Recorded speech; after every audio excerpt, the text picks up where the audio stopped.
परम मंगलमयी परात्पर अखिलेश्वर अकारण करुणावरुणालय भक्तवांछा कल्पतरु तड़ुदिति विनिंदित पीतांबरधारी श्री बालकृष्ण लाल की अनंत कृपा और करुणा के फलस्वरूप मानव जीवन का सर्वोत्कृष्ट पल सत्संग हम सबको गीता के माध्यम से सुलभ हो रहा है। आइए मन और वाणी को पवित्र करने के लिए भगवन नाम संकीर्तन का आश्रय लें। जय सिया राम, जय जय सिया राम, सिया राम जय जय सिया राम, जय सिया राम, जय जय सिया राम, जय जय सिया राम, जय सिया राम, जय सिया राम, जय जय सिया राम, जय जय सिया राम, जय जय सिया राम, जय सिया राम, जय जय सिया राम, जय जय सिया राम, जय सिया राम, जय जय सिया राम, जय सिया राम, जय जय सिया राम, जय सिया राम, जय जय सिया राम, जय सिया राम, जय जय सिया राम, जय सिया राम, जय जय सिया राम, जय सिया राम, जय जय सिया राम, जय सिया राम, जय जय सिया राम, जय सिया राम, जय जय सिया राम। बोलो सीता रामचंद्र भगवान की जय। ओम श्री परमात्मने नमः। अथ षोडशोऽध्यायः। श्रीभगवानुवाच अभयं सत्त्वसंशुद्धिर् ज्ञानयोगव्यवस्थितिः दानं दमस्य यज्ञश्च स्वाध्यायस्तप आर्जवम्। अब भगवान पुरुषोत्तम अध्याय के बाद में इस दैव संपद और आसुरी संपद अध्याय की ओर जा रहे हैं। दिव्य रथ पर बैठे हुए भगवान कुरुक्षेत्र के मैदान में आह्लाद पूर्वक इस भगवद गीता का उपदेश दे रहे हैं। अर्जुन उनके चरणों में बैठा है। करोड़ों लोग वहां पे उपस्थित हैं, लेकिन श्रोता भगवद गीता का केवल एक अर्जुन को बनाया है। उन्होंने जनसंख्या को नहीं देखा कि हमारे श्रोता कितने होने चाहिए। उन्होंने ये देखा कि हमारा श्रोता कैसा होना चाहिए, कितने होने चाहिए। इससे कोई अंतर नहीं पड़ता। कैसा होना चाहिए श्रोता, सुनने वाला।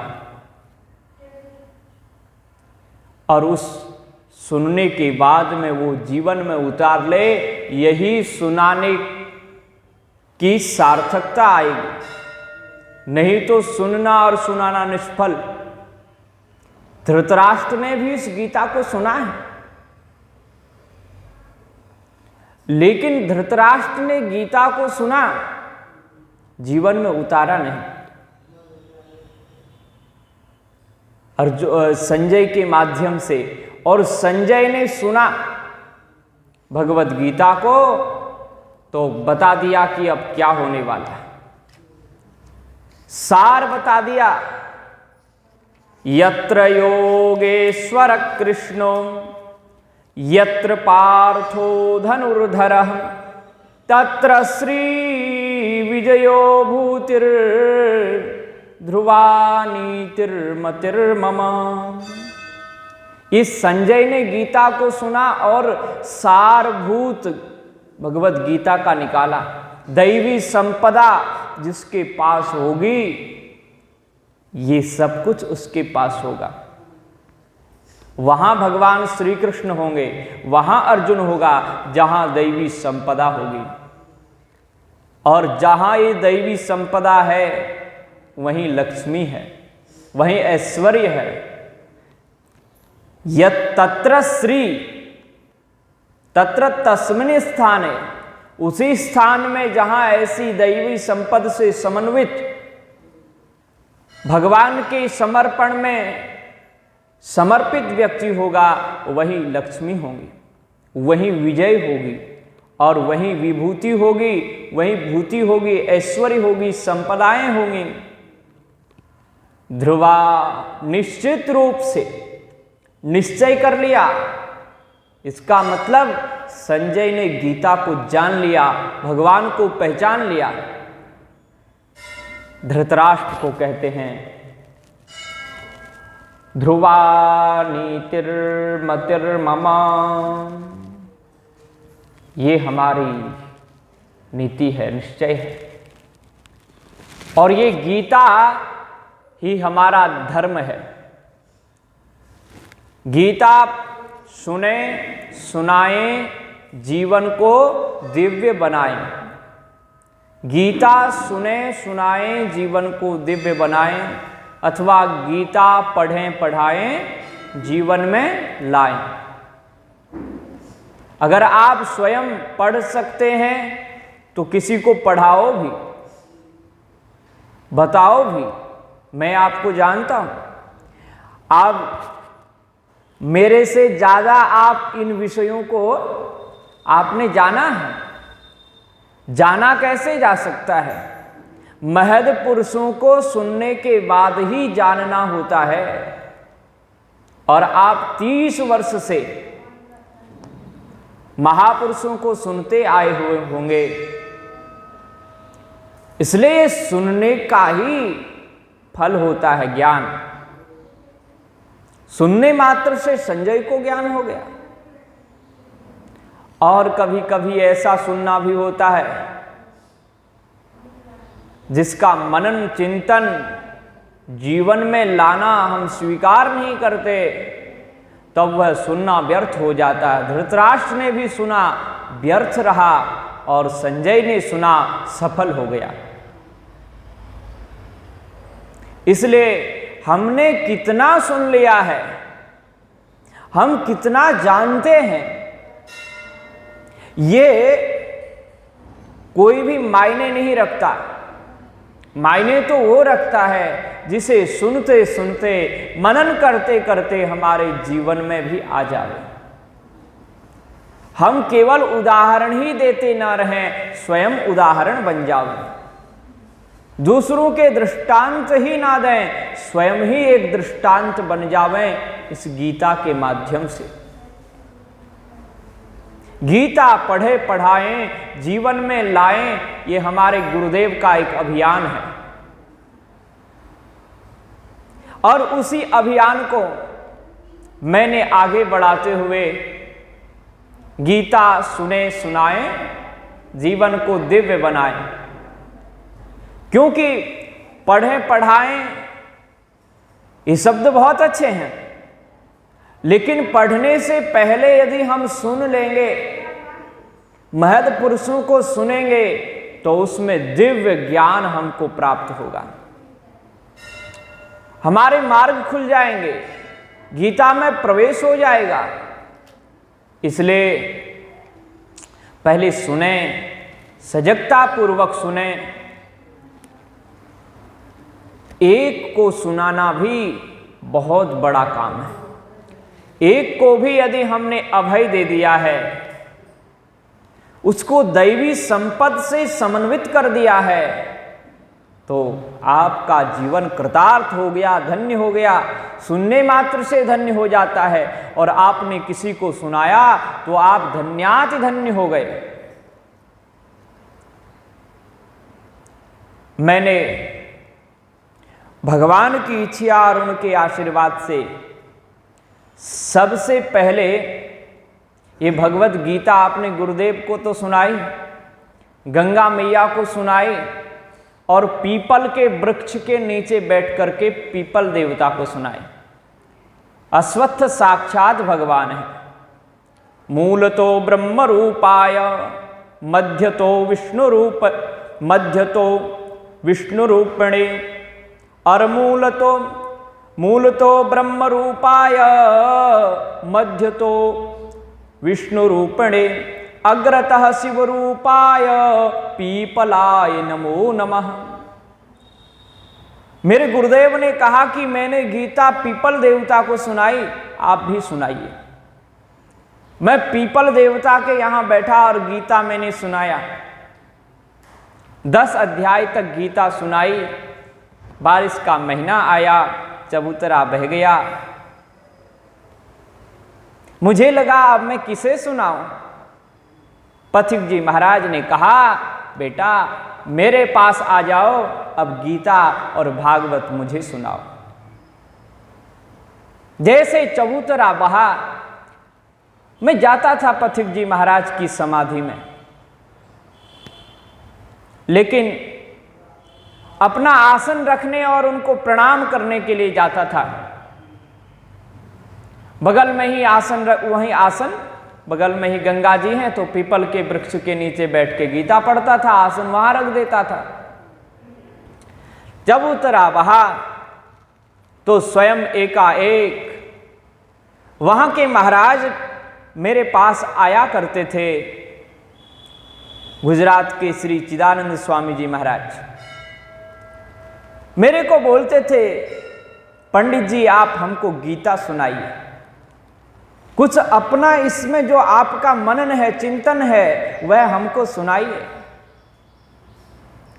अब मैं ज्यादा मनन चिंतन नहीं करता था, फिर भी भगवान की इच्छा और उनकी कृपा के अनुसार मैं महाराज को सुनाया करता।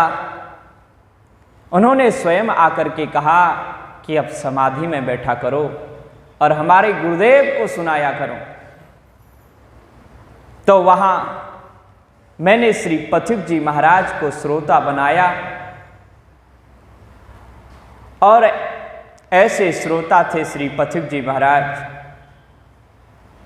कि अपने सुनने के अनुरूप ही मेरे मुखारविंद से शब्दों को निकालते। मुझे परिश्रम नहीं करना पड़ता, जो सुनना चाहते थे वो हमारे हृदय से स्वयं ही निकलता था। व्यर्थ की बातें कभी निकली ही नहीं। ये मेरे तीसरे श्रोता थे। दूसरे श्रोता हैं पीपल, और उनके ही साथ में मैंने गंगा जी को, ये दूसरे श्रेणी में आए, दोनों को एक साथ सुनाया। और तीसरे श्रोता श्री पथिक जी महाराज, और प्रथम श्रोता महादेव का परिकर, महादेव शंकर, मां पार्वती, गणेश जी, कार्तिकेय जी, वहां श्री राम, लक्ष्मण, भरत, शत्रुघ्न, ये सब विद्यमान। मेरे गुरुदेव, उनकी भी मैं मूर्ति रखा करता था आगे सामने। मैं इनको सुनाऊंगा। श्री हनुमान जी, ये ऐसे श्रोता थे माताओं कि इनको कभी नींद ही नहीं आती थी। ये सदैव जागे रहते थे। कथा सुनाते सुनाते मैं सो जाता था, तो मुझे जगाया करते थे कि बेटा कथा सुनाओ। और मैं जागता, फिर सुनाता, फिर नींद आ जाती, सो जाता। ऐसे करके रात के 12 भी बज जाते, क्योंकि मैं सायंकाल सुनाता था। कभी कभी रात के 12 बजे हम कहाँ हैं? शिवालय में। और हमारे साथी विद्यार्थी हमको ढूंढने आते, भाई सो गया होगा। बोलो राधे राधे। और महादेव जगाते। हमारा ऐसा भाव था, हमारा ऐसा अनुभव है कि हमें जगाने का काम महादेव करते। ऐसे श्रोता है महादेव, ऐसा श्रोता हम सबको होना चाहिए कि वक्ता सो जाए भले ही, लेकिन श्रोता जागता रहे, वो जागे और जगावे, जगाने का कार्य करे, तब सुनना सार्थक होता है जब हम जागते रहें और ऐसे जग जाएं कि फिर कभी सोए ही ना। ऐसे जगह फिर सोने का कोई काम ही ना हो। ऐसे मरें फिर दूसरी बार मरने का अवसर ही ना आवे। ऐसे जन्में फिर दूसरा जन्म ही ना लेना ही ना पड़े। ये दिव्यता हमको ये मानव जीवन में मिली हुई है, इसको सार्थक करना है तो केवल श्रवण के माध्यम से, निधिध्यासन के माध्यम से, मनन चिंतन के माध्यम से हम अपना जीवन दिव्य बना सकते हैं। गीता पढ़ें, पढ़ाएं, जीवन में लाएं। हम ऋषिकेश में थे गुरुदेव के पास, उनसे किसी ने पूछा, आपने अभियान चला रखा है गीता परिवार के माध्यम से, ये गीता पढ़ें तो समझ में आ गया, पढ़ लेंगे, पढ़ाएं भी समझ में आ गया, दूसरों को सुना देंगे, पढ़ा देंगे, लेकिन जीवन में लाएं ये क्या है? गुरुजी बोले जीवन में लाएं बहुत जरूरी है। जब तक जीवन में नहीं लाएंगे, गीता पढ़ना और पढ़ाना किसी काम का नहीं रह जाएगा। इस पढ़ने और पढ़ाने की सार्थकता तभी है जब हम अपने जीवन में लाएं। पढ़ा तो रावण ने भी, जीवन में नहीं लाया। कितना सुंदर उपदेश देता है वो मां मंदोदरी को, लेकिन गोस्वामी जी कहते हैं केवल उपदेश ही दे रहा है। बोले पर उपदेश कुशल बहु तेरे, पर उपदेश कुशल बहु तेरे, जे आचरहिते नर ने घनेरे, जे आचरहिते नर ने घनेरे। उपदेश देना तो बहुत सहज है, जीवन में लाना बहुत कठिन है। तो ये भगवत गीता का संदेश है कि ये गीता ही हमारा जीवन है, यही हमारा कर्तव्य है। ऐसा ही हमको अपना जीवन बनाना चाहिए। गीता में पहला शब्द कौन सा आता है? धर्म। धर्मक्षेत्रे कुरुक्षेत्रे समवेतायुत्सवः मामका पांडवास्सैव किमकुर्वत संजय।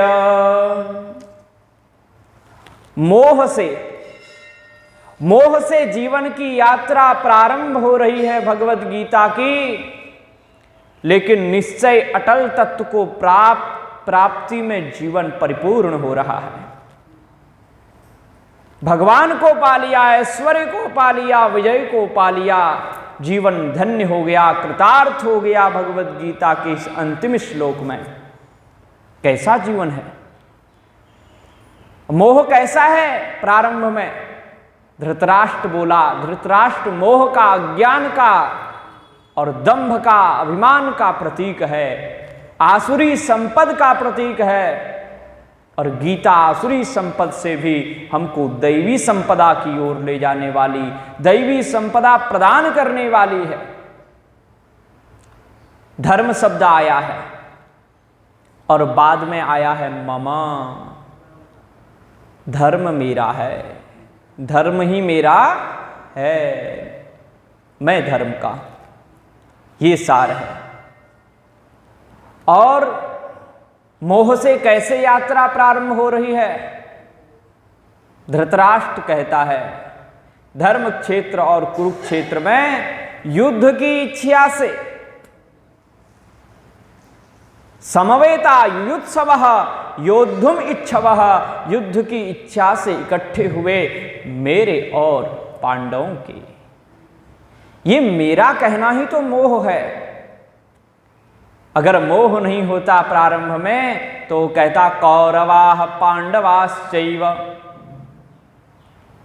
न छंद बिगड़ रहा है, न कुछ बिगड़ रहा है। कौरवाः पांडवाश्चैव अपना निष्पक्ष हो जाता। लेकिन उसने कहा मामकाः, मेरे और कौरवों के। यही तो माया का स्वरूप है। मैं और मोर तोर ते माया, मैं और मोर तोर ते माया, जेहि बस कीन्हे जीवन काया, जेहि बस कीन्हे जीवन काया। अज्ञान हमारा, मोह हमारा जब हृदय से प्रकट होता है तो ये शब्द निकलते हैं। अज्ञान ही माया है, अविद्या ही माया है, अज्ञान ही माया है। और जब वो माया प्रकट होती है तो इन चार शब्दों से प्रकट होती है। मैं और मोर, मेरा, तोर मने तेरा, तय मने तू। मैं और मोर तोर तय माया, यही माया इसी से प्रकट होती है। प्रत्यक्ष आपको दिखाई देगी कि ये माया के वशीभूत है तो ऐसे शब्द वहां से निकलेंगे। तो ये मोह से यात्रा निकलने वाली आसुरी संपद से युक्त व्यक्ति जब आगे बढ़ता है इस मार्ग में तो धीरे धीरे उसके ये आसुरी संपदा नष्ट होती चली जाती है और देवी संपदा से वो भरपूर होता हुआ विजय को, ऐश्वर्य को, विभूति को और भगवान को प्राप्त करता है। अटल तत्व को, निश्चय तत्व को, ध्रुव तत्व को प्राप्त करता है। ये यात्रा भगवत गीता की है। तो दैवी संपत्ति अध्याय में अभयम, निर्भय हो जाना, किसी प्रकार का भय न रह जाना और साधक को अभय रहने का प्रयास करना चाहिए। हमारा कोई शत्रु है ही नहीं, हमारे लिए दूसरा कोई है ही नहीं, तो फिर भय ही कहाँ रह जाएगा। जब दो होते हैं तो भय रहता है। द्वैत में भय है। आप एक आत्मा परमात्मा तत्व को सब जगह देखो। आत्म तत्व एक है और एक है जड़ तत्व, शरीर तत्व, प्रकृति तत्व। तो जो आपस का अपना अंग होता है वो अपने साथ लड़ाई झगड़ा नहीं करता। तो जितने भी शरीर हैं सब एक ही तत्व से बने हुए हैं। 5 तत्वों से ही सारा जगत का ढांचा बना। कोई बैठा बाप बनकर, कोई है बेटा बना। तो 5 तत्वों से ही सारे जगत का ढांचा बना है। और ईश्वर भी जो ईश तत्व है, जो जीव तत्व है, वो केवल परमात्मा तत्व ही है, उसके अतिरिक्त कुछ है ही नहीं। उस परमात्मा के अतिरिक्त और कुछ भी नहीं है। सर्वत्र वही परमात्मा व्याप्त है, सब जगह उसी की सत्ता है। इस बात का ज्ञान हो जाना ही हमको निर्भयता प्रदान कर देने वाला, अभयता प्रदान कर देने वाला है। सर्वत्र व्याप्त वही परमात्मा है। अग जगमय सब रहित विरागी, अग जग मन सब रहित विरागी, प्रेम ते प्रगट आगी, प्रेम ते प्रभु प्रगटई जिमि आगी, प्रेम ते प्रगट, प्रेम ते प्रभु प्रगटई जिमि आगी। जैसे आग का तत्व समस्त ईंधन में विद्यमान है, वैसे ही परमात्मा सर्वत्र व्याप्त है। ईंधन में अब अग्नि प्रकट करने के लिए आपको क्या करना पड़ेगा?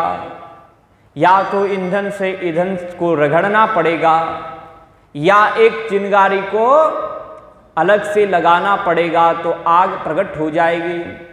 वैसे ही ज्ञान रूपी चिंगारी, प्रेम रूपी चिंगारी जब आपके हाथ लग जाती है तो वही सर्वव्यापक परमात्मा प्रकट हो जाता है। इसलिए सर्वत्र भगवान हैं, अन्य कोई है ही नहीं, किसी से भय ही नहीं है। यही निर्भयता साधक के पास रहनी चाहिए। सत्व संशुद्धि ही, अंतःकरण की पवित्रता, पूर्ण निर्मलता। और ये अंतःकरण की निर्मलता सत्संग से, भगवान की कथा से आएगी। यही दैवी संपदा है।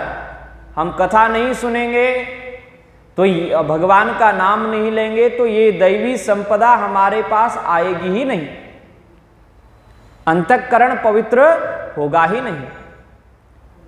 अंतःकरण पवित्र होता है स्वधर्म का पालन करने से, अपने धर्म का पालन करते हुए। और अपना धर्म क्या है? सवै पुंसां यतो धर्मो, सबसे बड़ा धर्म क्या है? बोले अधोक्षज भगवान के चरणों में प्रीति का हो जाना। तो संसार का कार्य करते हुए भगवान में प्रीति, यही अंतःकरण के मल को दूर करने का साधन है। ज्ञान योग व्यवस्थिति ही, और उस ज्ञान योग में तत्व ज्ञान के द्वारा भगवान में, परमात्मा में हमारी दृढ़ स्थिति, उस तत्व में हमारा दृढ़ विश्वास, ज्ञान योग व्यवस्थिति ही, उस परमात्मा में हमारा दृढ़ता पूर्वक विश्वास हो जाना चाहिए कि वह तत्व है। ये विश्वास ही है ज्ञान योग व्यवस्थिति। विश्वास ही भगवान से प्रेम करवा सकता है। गोस्वामी जी ने लिखा, भवानी शंकरो वंदे श्रद्धा विश्वास रूपिणो। श्रद्धा विश्वास को वंदन कर रहे हैं। श्रद्धा विश्वास रूपी भवानी शंकर को लेकर के कथा प्रारंभ कर रहे हैं। कथा तभी होगी जब श्रद्धा और विश्वास होगा। दानम, दान, और दान भी कैसा? सात्विक दान। दान करना हमारा कर्तव्य है, हमें करना ही चाहिए, ऐसी भावना हो। और दान करने से धन पवित्र होता है। तन पवित्र सेवा किए, धन पवित्र कर दान, मन पवित्र हरि भजन सो हो त्रिविध कल्याण। शरीर पवित्र होता है सेवा करने से, और धन की पवित्रता दान से होती है। मन पवित्र होता है परमात्मा के भजन से। सत्व की शुद्धि, अंतःकरण की शुद्धि, अंतःकरण में मन भी आता है ना, तो मन की शुद्धि, बुद्धि की शुद्धि, चित्त की शुद्धि, ये तभी संभव है जब भगवान की कथा हमको सुलभ हो, भगवान का नाम हम निरंतर लेवें। दानम, और दान सबसे बड़ा धर्म है। दान धर्मान राजधर्मान मोक्ष धर्मान विभाग सह स्त्री धर्मान भगवत धर्मान समास व्यास योगतः। श्रीमद् भागवत में युधिष्ठिर पूछते हैं अपने पितामह से, उन्होंने कहा गृहस्थ जीवन में दान करना ये सबसे पहला कर्तव्य है, दान धर्म। फिर राजनीति बात की बात है, पहला है दान धर्मान।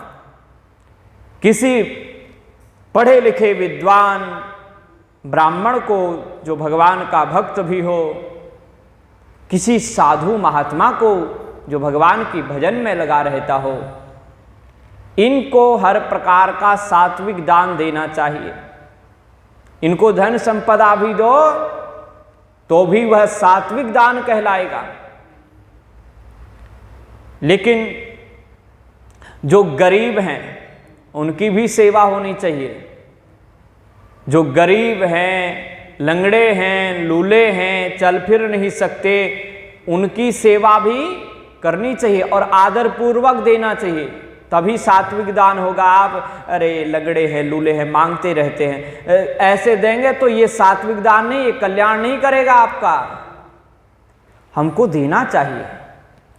किसी पढ़े लिखे ब्राह्मण को, विद्वान महापुरुष को हमारा कर्तव्य बनता है, हमें देना ही चाहिए। ये भावना होगी तो सात्विक दान कहलाएगा। और दमः, इंद्रियों का निग्रह। इंद्रियों पर अब हमें विजय प्राप्त करनी है तो धीरे धीरे संयम के माध्यम से, सदाचार के माध्यम से। अभी बहुत इच्छा है खाने की, किसी वस्तु को आपको जो प्रिय है, अब उसमें थोड़ी कटौती लाइए, यही है दम। इच्छा होने पर भी ना खाना, बहुत सारी वस्तुएं आसपास रखी हैं तब भी अपनी इंद्रियों में संयम रखना, यही है दम। जिह्वा का हो गया। सुनने की बहुत इच्छा होती है, एक हमको बोले आपको जीन्स पहनने की इच्छा होती है या नहीं होती? भैया जीन्स पहनने की इच्छा होवेगी भी तो नहीं पहनना चाहिए, वह भी तो विषय ही है ना। अब प्रश्न भी लोग अनोखा करते, तो ये इंद्रियों पर हर प्रकार के, ये त्वगेंद्रिय स्पर्श चाहती है, कोमलता चाहती है, तो कोमलता से दूर रहने का प्रयास करो। यह है इंद्रिय निग्रह। और सुनना क्या चाहिए? अरे फिल्मी गाने सुनने में बड़ा आनंद आता है, बड़े आकर्षक होते हैं वो। उससे दूर रहने का प्रयास। वो गाना आपके मोबाइल में सब कुछ है, मोबाइल में सब भरा पड़ा है, लेकिन उसके रहते हुए भी आप भगवान की कथा सुन रहे हैं, सत्संग सुन रहे हैं। हम आपको बताएं, भागवत आजकल YouTube चैनल में कितने लोगों की कथाएं आती हैं, खूब नाचना गाना दुनिया भर का उसमें खूब होता है, लोग उसको सुनना ज्यादा पसंद करते हैं। हमसे पूछो आप क्या सुनते हैं? मैं स्वामी करपात्री जी महाराज को सुनता हूं, जिन उस समय का वीडियो बनाया हुआ जिसमें आवाज भी ठीक से नहीं आ रही है, हम उसको सुनते हैं। स्वामी अखंडानंद जी महाराज को, स्वामी पथिक जी महाराज को, स्वामी राम सुखदास जी महाराज को। उनके जवानी की वीडियो उपलब्ध नहीं है, जब बूढ़ी अवस्था में चले गए तब हम सुनते हैं। हम तो इन महापुरुषों को सुनते सुनते 21 वर्ष की अवस्था में ऐसे लगते हैं लोगों को कि ये तो 50 वर्ष 60 वर्ष के बहुत बूढ़े हो गए। बोलो राधे राधे। तो जिसका संग करोगे, लेकिन ये शरीर की आकृति बदल जावे इससे कोई फर्क नहीं पड़ता। आपका अंतःकरण उन महापुरुषों के संयोग से बढ़ जाएगा। आप सत्संग सुनेंगे, वो गाना आना सुनेंगे तो उससे तो इंद्रियां और भी उत्तेजित होती हैं। इसलिए इंद्रियों का संयम होना चाहिए। क्या बोलना चाहिए, कैसा बोलना चाहिए, कब बोलना चाहिए। हमारे गुरुदेव तो कहते थे कि कम बोलना चाहिए और सुनना ज्यादा चाहिए। छोटे छोटे वाक्य उनके बड़े स्मरणीय हैं। कहा करते थे कि कम बोला करो। अगर बोलना ज्यादा होता तो भगवान एक ही मुंह क्यों देते, 2-4 बना देते। सुनना ज्यादा चाहिए, इसलिए कान 2 दे रखे हैं। ये बातें शास्त्रों में सब वर्णित हैं। और गुरुदेव श्लोक सुनाते हुए हमको कहते थे, हम तो केवल हिंदी अर्थ आपको बता रहे हैं।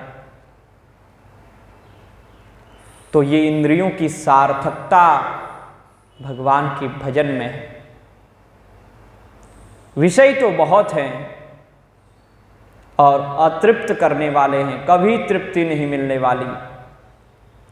यज्ञश्च, महद पुरुषों की सेवा, गुरुजनों का अर्चन वंदन, भगवान का पूजन, भगवान का नाम लेना, निरंतर जप करना, यही यज्ञ है। ये सब यज्ञ में आते हैं माताओं। सत्पुरुषों का सत्कार करना, अतिथि की सेवा करना, माता पिता की सेवा करना, गुरुजनों का वंदन करना, उनकी सेवा करना, संत महात्माओं की सेवा करना, अड़ोस पड़ोस में कोई भूखा है भूखा ना सोवे, इस बात का ध्यान रखना, ये सब यज्ञ कहलाते हैं। अग्नि में हवन करना यज्ञ है। चीटा आदि जो है उनको देना, चिड़ियों को खिलाना, नदी है तो उसमें मछलियों को खिलाना। हरिद्वार में आपने देखा होगा कैसे मछलियों को खिलाते हैं। यज्ञश्च, भगवान ने कहा यज्ञानाम जप यज्ञोस्मि, भगवान का निरंतर जप करना। जप तो कर सकते हैं ना आप, बुढ़ापे में बहुत ज्यादा करने की आवश्यकता नहीं है, केवल जप भी करोगे तो कल्याण हो जाएगा। स्वाध्याय, स्वाध्याय का एक मतलब होता है स्व का अध्ययन करना, अपना अध्ययन करना कि हमारी वृद्धि हो रही है या नहीं। हम सत्संग तो सुनते हैं, 30 वर्षों से सुनते चले आ रहे हैं, कुछ परिवर्तन आया या नहीं? क्या जीवन वैसा का वैसा तो नहीं है? ये सुनना व्यर्थ तो नहीं चला गया? इस बात का विचार करना ये स्वाध्याय है। और पुस्तक पढ़ना, भागवत की कथा पढ़ना, गीता पढ़ना, रामायण पढ़ना, ये तो स्वाध्याय है ही, ये प्रारंभिक स्वाध्याय है। ये स्वाध्याय करो और श्रवण करो। तपः, तपः का मतलब स्वधर्म का पालन। स्वधर्म के पालन में जो कष्ट होता है, प्रातःकाल उठने में कष्ट, फिर स्नान करने में कष्ट, स्नान करने के बाद में फिर जप आदि करने में कष्ट। अरे सोने में आनंद है या ये सब कुछ करने में आनंद है? बताओ। सुबेरे उठने जैसी लगती ही नहीं है और उठना पड़ता है, यही कष्ट है, यही तप है। स्वधर्म का पालन ही तप है। काया क्लेशो ही तपः, काया को कष्ट देना, कष्ट पहुंचाना, ये तप है। लेकिन कौन सा कष्ट? इन्हीं के सुबेरे सुबेरे चले गए और दुनिया भर की अपनी छाती पीट रहे हैं, हम तपश्चर्या कर रहे हैं। ये शरीर को ठीक करना हो ये तप नहीं है। खूब उठक बैठक करना, व्यायाम करना, ये तप नहीं कहलाएगा। ये तो अपने शरीर के लिए आप कर रहे हैं। स्वधर्म का पालन करना जिससे आप भगवान की ओर बढ़ सकें, वही तप कहलाता है। आर्जवम, सरलता, मन, इंद्रियां, बुद्धि आदि हर प्रकार से सरलता, सरल जीवन। और अहिंसा, सत्यम, क्रोधः, त्यागः, शान्तिरपैशुनम्, दया भूतेष्वलोलुप्त्वम्, मार्दवम ह्रीरचापलम्। मन, वाणी और शरीर, तीनों से किसी प्रकार की हिंसा न करना, यही अहिंसा का स्वरूप है। हम मन से किसी को दुखी ना करें, मन से किसी को व्यथित ना कर दें। मन से भी व्यथित हो जाते हैं, मन से बहुत कुछ कहा नहीं, लेकिन ऐसा गुस्सा किया कि कुछ ठीक ही नहीं लगा, मन बिगाड़ लिया आपने, तो सामने वाला दुखी हो जाता, हिंसा हो गई। और वाणी से कटु बोल दिया, दुखी होकर व्यक्ति चला गया, ये हिंसा है। उस व्यक्ति का अपमान ही हिंसा है माता। केवल उसको तलवार उठा करके उसका सिर काट देना यही हिंसा नहीं है। उसको मन वाणी से उसका अपमान कर देना, ये सबसे बड़ी हिंसा है। और ऐसी हिंसा कर दोगे तो व्यक्ति बार बार स्मरण करता हुआ अत्यंत दुखी होगा। इसलिए वाणी का संयम, शुद्ध अच्छे वाक्य कहें, मधुर वाणी, भगवान का नाम संकीर्तन, इसमें वाणी का प्रयोग हो ताकि किसी की हिंसा न हो। और शरीर से, शरीर की हिंसा आप जानते ही हैं, शरीर को किसी को कष्ट न दें शरीर से। और सत्य बोलें, सत्य भाषण करें, यथार्थ भाषण। ये यथार्थ भाषण भी वही है। यथार्थ भाषण है कि हम सामने वाले को कहना, उसको देख के कहते हैं भैया कहीं नाराज तो नहीं हो जाएगा। हृदय की अंतःकरण में जो सत्य वाक्य आया हुआ है वही हम सामने प्रकट कर दें, लेकिन कैसे? कटु शब्दों में नहीं, सरल शब्दों में, सुंदर शब्द बना करके, थोड़ा सा परिवर्तन करके वाक्यों में ऐसे सुना दें कि किसी को बुरा भी ना लगे। महाभारत में कथा आती है, श्री भीष्म पितामह, उनके पिताजी, उनके पास जो रानी थी गंगा जी, वो तो चले गए। अब उनको इच्छा होगी कि मेरा और विवाह हो जाए। एक स्त्री में उनका, सत्यवती देवी में उनका मन आसक्त हो गया। अब वहां जावें तो उस उनके वो जो पिताजी थे, वास्तविक पिता तो नहीं थे, लेकिन उनके पास गए तो उन्होंने शर्त रख दी। बोले कि तुम्हारे पास तो एक वो बेटा है ना सत्यव्रत, उसके रहते हम अपनी कन्या विवाह देंगे आपसे, तो उसी के बेटा राजा बनेंगे। हमारा तो इस लड़की का बेटा होगा और उसको राजा होना चाहिए, इसलिए हम देते हैं। इससे अच्छा तो सत्यव्रत से ब्याह देते हैं इस कन्या को। तो बड़े उदास रहते वो राजा और कभी कुछ कह नहीं पाए। क्यों उदास रहते हो? सारी बात को जानने के बाद एक दिन उन्होंने कहा, कह तो ये भी सकते थे कि मुझे विवाह करने की इच्छा हो रही है, कितना अशिष्ट व्यवहार उनका होता। अपने बेटे से कहते तो मुझे विवाह करने की इच्छा है, कैसा लगता बताओ? उस पिता को कहते भी लाज आती और बेटे को भी लगता कि विवाह तो अब पिताजी को मेरा कराना चाहिए, युवा अवस्था मेरी है, और स्वयं मेरे से कहते हैं कि मेरा विवाह करना है। अपने विवाह के लिए बेटे से पूछ रहे हैं। उन्होंने शब्दों का सुधार किया, कहा बेटा तुम अकेले हो और युद्ध तो होते ही रहते हैं, यदि कहीं आप वीर रण में वीर गति को कभी प्राप्त हो गए तो हमारी संतति क्या होगा, इस कुल का क्या होगा? इस कुल का दीपक बुझ जाएगा। समझ गए वो पूरी बात को, ज़्यादा कहने की आवश्यकता नहीं। तो ऐसे हमारी वाणी में संयम होना चाहिए। यही है सत्य भाषण, यथार्थ भाषण। जो भीतर है वो हमने व्यक्त भी कर दिया,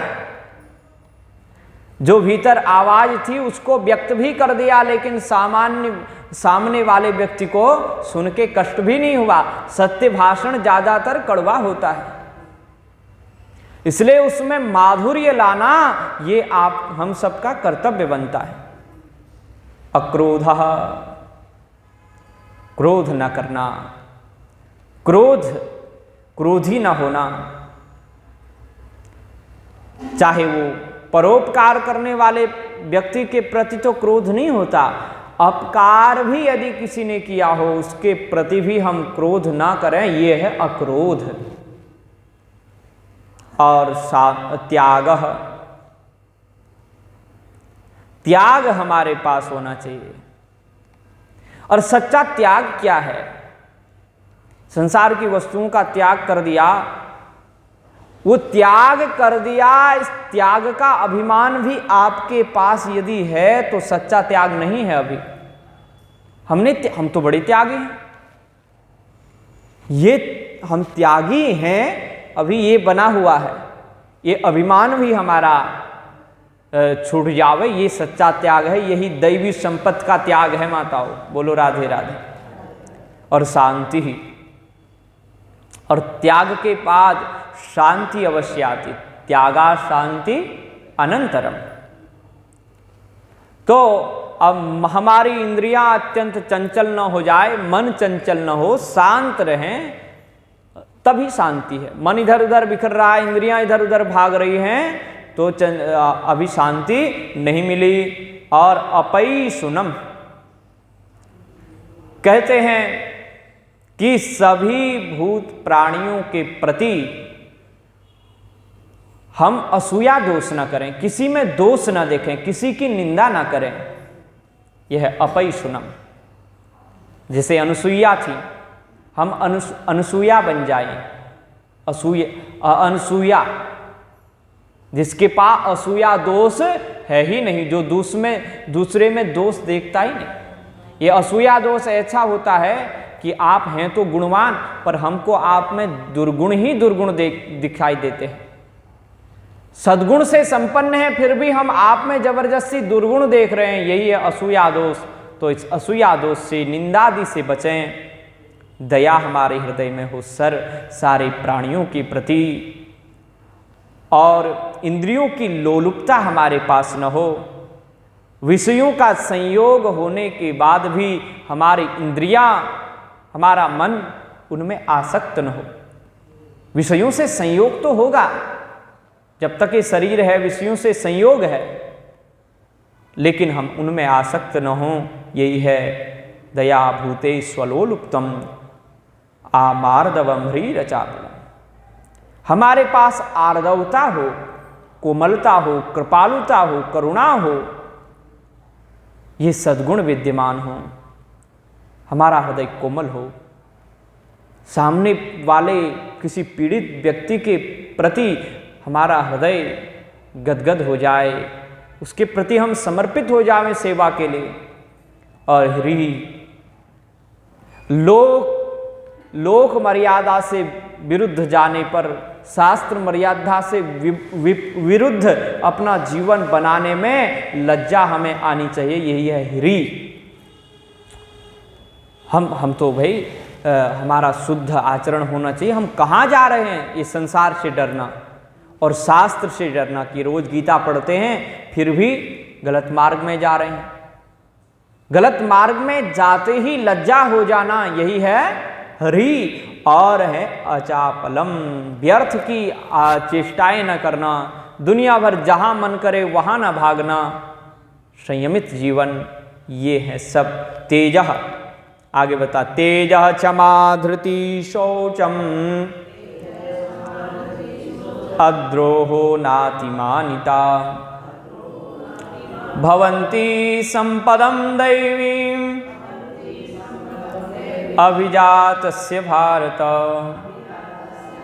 अध्यात्म का चिंतन करते हुए, भगवान का भजन करते करते हमारे पास ऐसा तेज विनिर्मित हो जावे कि हमसे, हमारे उस सद्गुणों से प्रभावित होकर के लोग सन्मार्ग में प्रवृत्त हो गए। यही है तेज। और क्षमा, करुणा, दया। कोई हमारे ऊपर बोझ भी डाल रहा है, थोड़ा किसी का भार हमको हो रहा है, तो उसको सहन करना, ये क्षमा का गुण पृथ्वी से सीखें।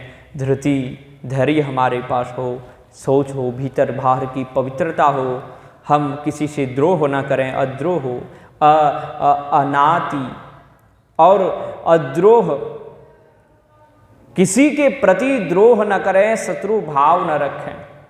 ये वही शब्द हैं जब हम भगवान को सर्वत्र देखेंगे, धीरे धीरे ऐसी अपनी मति बुद्धि बनाएंगे तो फिर हम किसी से द्रोह नहीं करेंगे। और नातिमानिता, अपने को बड़ा ना मानना, अपने को निरंतर दासानुदास मानना कि हम सबके दास हैं, हम अपूज्य हैं, हम पूज्य नहीं हैं, भगवान ही पूजनीय हैं, भगवान ही वंदनीय हैं, संत महात्मा ब्राह्मण ही वंदनीय हैं। ये भाव हमारे हृदय में बना रहे, यह है नातिमानिता। जो इसके पास ये दैवी संपद होती है, ये दैवी संपदा, ये सारे दैवी संपदा के लक्षण हैं। और उसके बाद आसुरी संपदा का वर्णन कर रहे हैं। दंभो दर्पोऽभिमानश्च क्रोधः पारुष्यमेव च अज्ञानं चाभिजातस्य पार्थः संपदमासुरीम्। अब ये सुनाने की आपको आवश्यकता नहीं है। जैसे विलोम शब्द होते हैं ना, एक आप समझ गए तो ऐसो को सोचो कि ये जो दूसरे हैं ना विपक्ष वाले, हम भाजपा पार्टी के हैं तो कांग्रेसियों को छोड़ दो, बस इतना ही है। अब फिर भी आप समझ लो भाई, कांग्रेस में भी कैसे कैसे लोग हैं, कहीं अच्छे होंगे तो चूक जाएंगे, इसलिए उनको भी जानने का प्रयास करो। दंभ, जैसे हम हैं वैसे अपने को दिखाते नहीं है, यही है दंभ। और दर्प, घमंड, दूसरों को सम्मान न देना, अपने जैसा औरों को न मानना, अपने को एक अलग मानना, ये घमंड न हो, अभिमान न हो। ऊपर भी ये कहा, जिसके पास अभिमान है, घमंड है, दर्प है, क्रोध है, जिसके पास क्रोध नहीं है वह दैवी संपदा में है, और जिसके पास क्रोध है वो कांग्रेस पार्टी में है। बोलो भक्तवत्सल भगवान की जय। तो हमारा कांग्रेस से या ममता जी से कोई बैर नहीं है, मैं तो आपको विनोद के लिए ही बोलता हूँ, इसलिए मैं तो सबको बढ़िया मानता हूँ। क्या मानना क्या नहीं, बोले अक्रोधा, ये जो क्रोध जिसके पास है, और पारुषता, कठोरता, दूसरे के प्रति हम कठोर बन जाते हैं, ये पारुष्य। और अज्ञान, ये सब आसुरी संपद हैं। ये जिसके पास होती हैं उसको आसुरी संपद वाला समझना चाहिए। ये आकलन हम सबको करना है, क्या ये विकार हमारे पास हैं, क्या हम दैवी संपदा में हैं या आसुरी संपदा में खड़े हैं, किस पक्ष में हम हैं। एक पक्ष में तो होना ही पड़ेगा ना, इसलिए एक पक्ष में रहने का विचार करें। अब अंत में कहते हैं, दैवी संपद विमोक्षाय निबंधाया सुरीमता मासु च संपदं देवी अभिजातोऽसि पांडव। ये कहते हैं, देखिए इनका वर्णन क्यों कर रहे हो? अरे क्या मतलब भैया, क्या दैवी संपद, क्या आसुरी संपद? आजकल लोग कहते हैं ना, हमारे लिए तो सब एक जैसे हैं, सारे धर्म एक हैं, हम तो सबको मानते हैं। भैया धर्म एक ही होता है और अधर्म हो सकते हैं, इसलिए अधर्म से बचें, धर्म को जानें, उसकी शरण में जावें। इसलिए यहां भी कह रहे हैं, ये हम इसलिए वर्णन कर रहे हैं कि जो अधर्म है, आसुरी संपदा है, वो आपको गर्त में डालने वाली है, दैवी संपदा आपको मुक्त करने वाली है। दैवी संपद विमोक्षाय, दैवी संपद आपको मुक्त कर देगी। और निबंधाया आसुरी मताः, आसुरी संपद बांधने वाली है। अर्जुन को कहते हैं तुम स्वस्थ रहो, तुम शोक मत करो, तुम तो दैवी संपद को लेकर के प्रकट हुए हो, तुम्हारे पास दैवी संपदा है, तुम बंधने वाले नहीं हो। मैं भी आपसे कहता हूं, यदि आप सत्संग को सुनते हैं और जीवन में उतारने का प्रयास करते हैं, तो आप दैवी संपदा को लेकर के उत्पन्न हुए हैं, प्रकट हुए हैं। इसलिए आप शोक मत करें, चिंता मत करें, समय तो रोज ज़्यादा ही हो जाता है। इसलिए मैं आप सब लोगों से समय का अतिक्रमण करने के लिए क्षमा चाहूँगा। और मैं ये कह चुका हूँ, मैं तो वाक पुष्प चढ़ाने को आपको आया था। कभी कभी वाक पुष्प में कोई गंदगी भी आ जाती है, कोई कीड़ा भी आ जाता है, लेकिन देवता कभी नहीं कहता कि इसमें कीड़ा क्यों लाए हो, वो उसको भी उस पुष्प के साथ स्वीकार करते हैं। इसलिए जो मेरी गलतियां होंगी उसको भी आप स्वीकार करें, अथवा स्वीकार न कर पावें तो उसको थोड़ा साफ सूफ करके पुष्प को तो कम से कम संभालें। इन शब्दों के साथ में आप सबको प्रणाम। जय सिया राम। श्री राम जय राम, जय जय राम।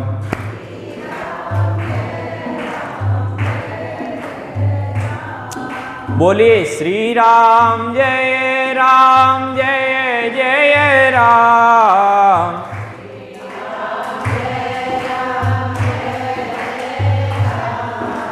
श्री राम जय राम, जय जय राम।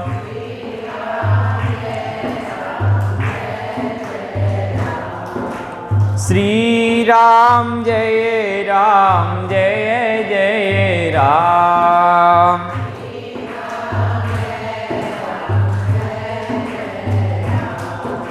श्री राम जय राम, जय जय राम।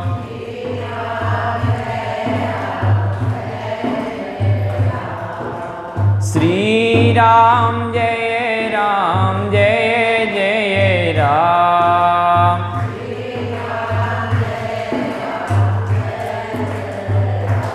बोले श्री कृष्णचंद्र भगवान की जय।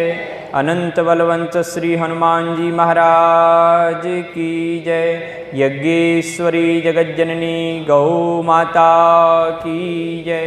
गीता माता की जय। गंगा मैया की जय। जय जय श्री राधे श्याम, जय जय श्री सीताराम।